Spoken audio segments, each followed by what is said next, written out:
Why do you think men are struggling more with loneliness than women?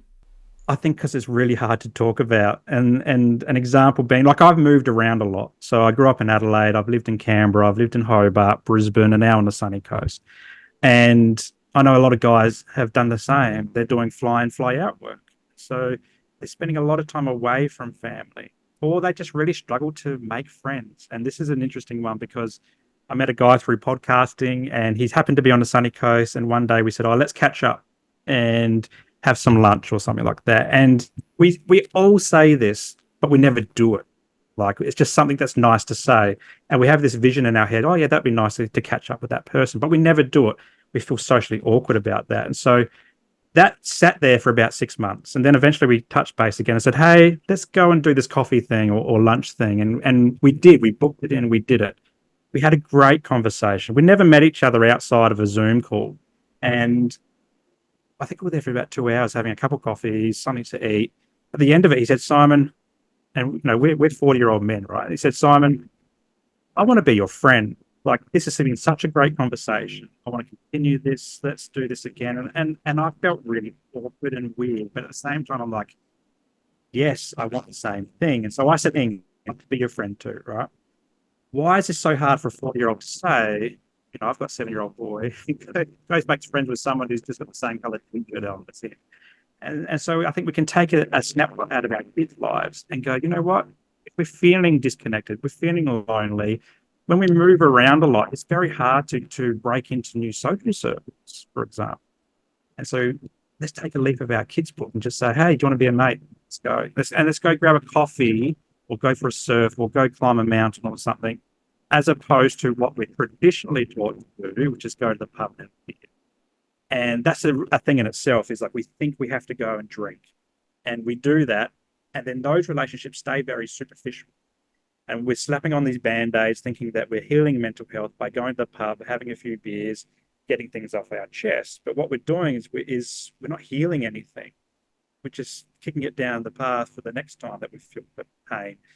But doing something a little bit different, like a coffee date, going surfing. And now I've created this surf crew with this dude, and we go surfing every Wednesday morning, and we do it as a non-negotiable.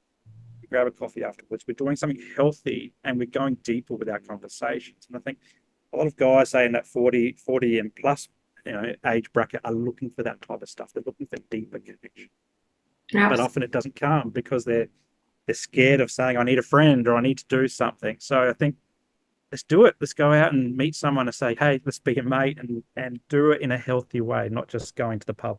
Well, I know that you've mentioned vulnerability. I'm a big Brené Brown fan, and love all her work on vulnerability. I think most people probably hadn't thought about the term until she kind of made it quite popularized. But, men definitely do struggle probably a lot more with vulnerability than women. How is that something that you're approaching with your patients or clients? Yeah, absolutely. And embracing that lived experience therapist. In through uni, was always taught you separate the professional and the private. And there's a reason for that. Therapy is not about you as a practitioner. But when you can share something from you that is helpful and is intentional, and particularly in the men's space, it really enables them to go, oh, Simon struggled with alcohol and I struggle with alcohol. What's a tip that he used to get off the grog when he turned 40? And that's what I did. Or Simon knows what it's like to feel depressed. Or Simon knows what it's like to have suicidal ideation. How did you get through that, Simon? And we talk about it.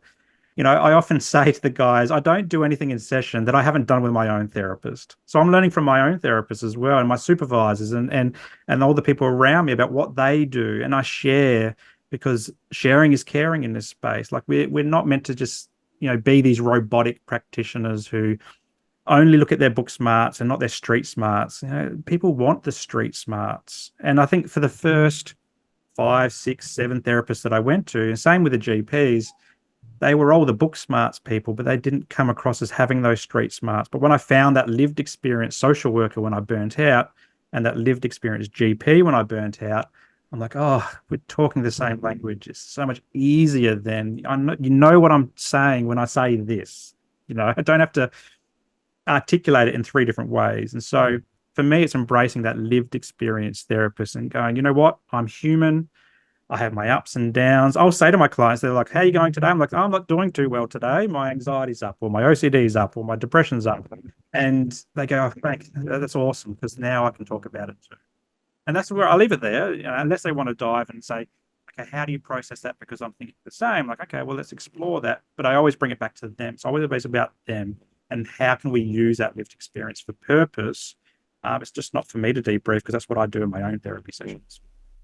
One of the other things that I think a lot of patients and practitioners worry about around suicide is that if they mention it to someone, that they're going to put it into their head. And one of the things I always want to reassure someone is that if you mention suicide or self-harm to someone, you're not going to give them the idea.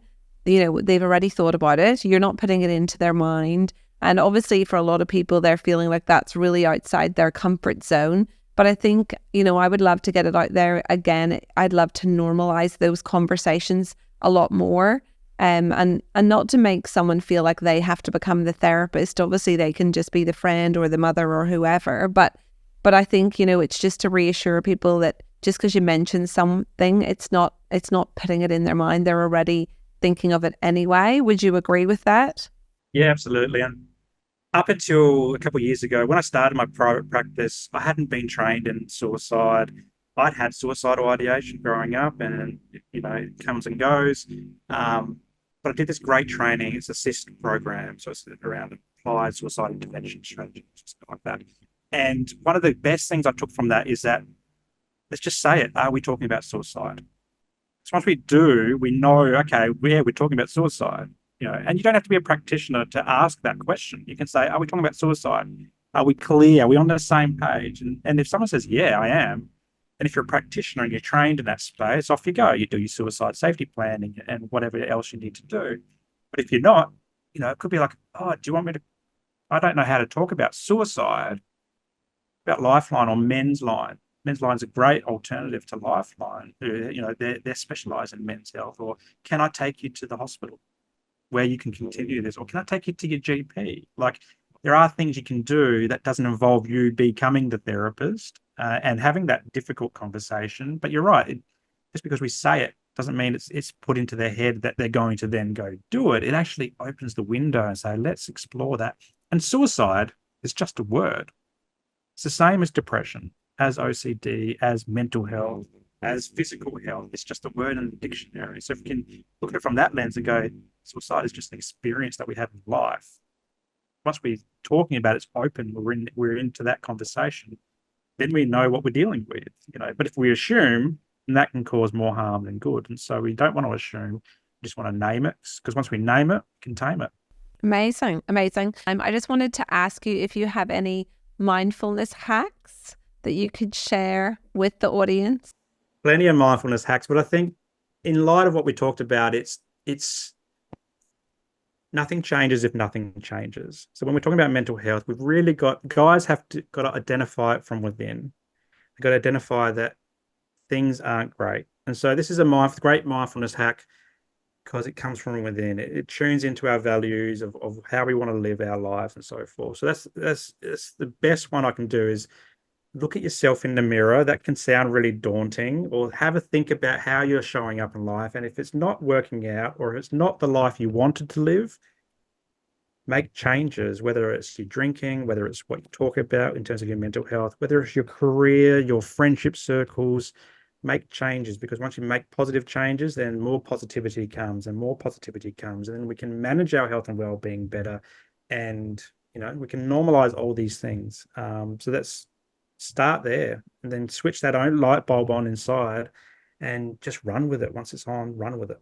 One thing that I hear repeatedly from all my new patients is that often their past experiences with appointments to address their symptoms of menopause have made them feel rushed, unheard, and frustrated. As a doctor of 25 years with first-hand experience and understanding the many symptoms that one woman may encounter in her menopause transition, I knew I couldn't do this subject justice in a 15-minute appointment, which is why I've created the menopause appointments, designed to support you on your journey through the perimenopause and postmenopause. This 60-minute session gives you and your doctor the ideal amount of time to understand your concerns, needs, and desires. It gives us time to do a comprehensive assessment, including a full review of your medical history, assessing your mood, your sleep, weight, and libido, and much more. Receive referrals for tests as needed, prescribe suitable medications if required, perform a skin analysis, and leave you with a comprehensive, tailored plan unique to you.